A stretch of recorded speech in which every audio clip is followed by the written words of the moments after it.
ఏమంటాడు రేవంత్ రెడ్డి గారు? మీ లాగులో తొండలొదులుతా, మీ గుడ్లు బీకి గోటీలాడతా, మీ పేగులు తీసి మెడలేసుకుంటా. 2.5 ఏళ్లలో భూతులు, ఎగవేతలు, కూల్చివేతలు తప్ప మీరు చేసింది ఏంటి అని నేను అడుగుతా ఉన్నా.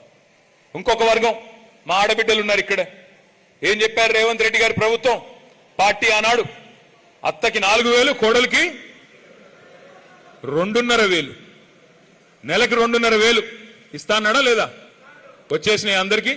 ఇక మా బట్టి విక్రమార్క గారు అయితే కమల్ హాసన్ ని మించిన యాక్టింగ్ చేశాడు. ఆయన కమల్ హాసన్ గారిని మరిపించాడు. కమల్ హాసన్ సరిపోడు, ఇంకా పెద్ద యాక్టర్లు ఎవరు సరిపోరు. ఎంత యాక్టింగ్! అబ్బాబ్బాబ్బా, గుర్తుందా? మధిరలో కార్డులు పట్టుకొని, ఈ కార్డులు భద్రంగా పెట్టుకోండి, 100 రోజులు గట్టిగా పెట్టుకోండి, గట్టిగా దాచుకోండి గూట్లో. 101వ రోజు మా కాంగ్రెస్ కార్యకర్తలు వస్తారు. వచ్చి ఆ కార్డులు తీసుకుని మీ ఒక్కొక్క కుటుంబానికి 2.5 లక్షల రూపాయలు సంవత్సరానికి ఇచ్చే బాధ్యత మాది అని ఆయన్ని నమ్మమేమో అని చెప్పి తీసుకెళ్లి మళ్ళీ బాండ్ పేపర్ మీద రాసి దేవుడి కాడబెట్టి దండం పెట్టిన నాయకుడు బట్టి విక్రమార్క గారు. అయ్యా బట్టి గారు, నేను అడుగుతా ఉన్నా, మీ ఖమ్మం జిల్లా వేదికగానే ఏడబెట్టుకోవాలి కార్డులు? ఇప్పుడు భద్రంగా పెట్టుకోమంటివి కదా, ఏడబెట్టాలా? ఏం చేయాలా? నీ కార్డుల్ని బొందబెట్టాలనా? సంవత్సరీకం చేయాలనా? నీ గ్యారంటీ కార్డులకి, నీ గ్యారంటీకి ఏం సమాధానం చెప్తావు అని అడుగుతా ఉన్నా. సమాధానం చెప్పేటోడు లేడు. కానీ కొత్త డైలాగులు నేర్చుకున్నారు వీళ్ళు, విచిత్రమైన డైలాగులు.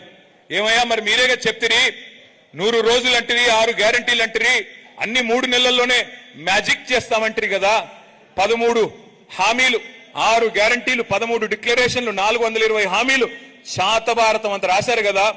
ఏది నాయనా మరి 3 నెలల్లో హామీలు అంటే? ముఖ్యమంత్రి గారి మధ్యన కొత్త డైలాగ్ కొడుతున్నాడు. ఏమంటున్నాడు ఆయన? ఎంత కండలు తిరిగిన పెహల్వాన్ అయినా 3 నెలల్లో పిల్లలు పుట్టిస్తాడా? మనకు తెలియదా? 3 నెలల్లో పిల్లలు పుడతారో పుట్టరో మనకు తెలియదా? అది ముఖ్యమంత్రి గారు చెప్పాలనా? ఒక ముఖ్యమంత్రిగా ఎట్లాంటి వాళ్ళని చూసాం మనం? ఒక ఎన్టీ రామారావు గారిని, ఆ తర్వాత చంద్రబాబు నాయుడు గారిని, ఆ తర్వాత రాజశేఖర్ రెడ్డి గారిని, ఆ తర్వాత రోసయ్య గారు, కిరణ్ కుమార్ రెడ్డి గారు, ఆ తర్వాత మన నాయకుడు కేసీఆర్ గారు. ఇట్లాంటి గౌరవప్రదమైన వ్యక్తులను చూసి ఇవాళ ఒక ముఖ్యమంత్రి 3 నెలల్లోనే పిల్లలు పుడతారా అని అడిగితే ఏమనాలా? ఏం చెప్పాలా? ఎవడు చెప్పమన్నాడు నిన్ను? 3 నెలల్లోనే పొడి చేస్తా, 3 నెలల్లోనే రైతుకు రైతు భరోసా వేస్తా, 3 నెలల్లోనే నవంబర్లో తీసుకుంటే 2,000, డిసెంబర్లో తీసుకుంటే 4,000 అని మాట్లాడిన సన్నాసెవడు? మా తమ్ముళ్ళందరికీ 4,000 ఇస్తానని చెప్పి మోసం చేసిన దుర్మార్గుడు ఎవడు? నేను అడుగుతా ఉన్నా ఈరోజు. మరి నేను అడుగుతా ఉన్నా ముఖ్యమంత్రి గారు, 3 నెలల్లోనే పిల్లలు పుట్టరని మాకు తెలుసు, కానీ 30 నెలల్లో పుట్టకపోతే నిన్నేమనాలా? 30 నెలల్లో అయితే పుట్టాలి కదా. మరి 30 నెలల్లో పుట్టకపోతే ఏం పిలవాలా నిన్ను? మళ్ళీ ఏమన్నంటే ఈయనేదో అన్నాడని మళ్ళీ ఒక కేసు పెట్టుకో. కేసులు ఏం కాదు, ఎన్ని పెట్టుకుంటావో పెట్టుకో, నాకేం భయం లేదు.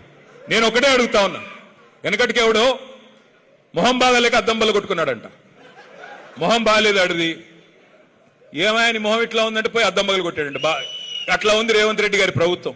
ఏమయ్యా మరి నీకు చేతగాట్లేదు పరిపాలన, రైతు బంధు అయ్యవు, చివరికి యూరియా అయ్యవు కదా, రైతు బంధు వదిలి యూరియా ఇచ్చే తెలివి లేదు నీకు. ఇప్పుడు కొత్తగా మా వీరన్న చెప్తున్నాడు, ఇప్పుడే ఏదో యాప్ పెట్టాడంట. యాప్ ఆడ షాపులో ఉండే కదా ఈ యాప్లో ఇచ్చేది. షాపులో ఉండాలి నా ముందు, అప్పుడే కదా యాప్లో నొక్కితే వచ్చేది. ఆడ షాపులోనే దిక్కు లేదు. అందుకే మీ అందరికి నేను మాటిస్తా ఉన్నా, మళ్ళీ ఖమ్మం జిల్లాలో మీరు మాకు మెజారిటీ సీట్లు ఇచ్చి కేసీఆర్ గారిని ముఖ్యమంత్రి చేస్తే ఆ యాప్ని తీసుకెళ్లి బంగాళాఖాతంలో పాడేసే బాధ్యత